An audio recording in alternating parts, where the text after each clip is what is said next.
Create ako ng grupo ng mga vloggers. Nandito yung mga kasamahan namin. 78 vloggers kami.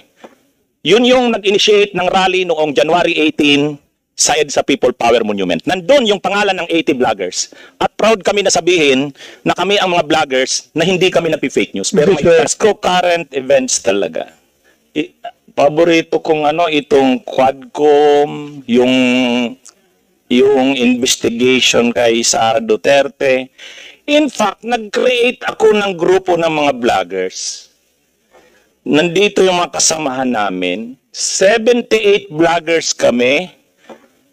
Yun yung nag-initiate ng rally noong January 18 sa EDSA People Power Monument. Nandun yung pangalan ng 80 vloggers. At proud kami na sabihin na kami ang mga vloggers na hindi kami nagpi-fake news. Pero may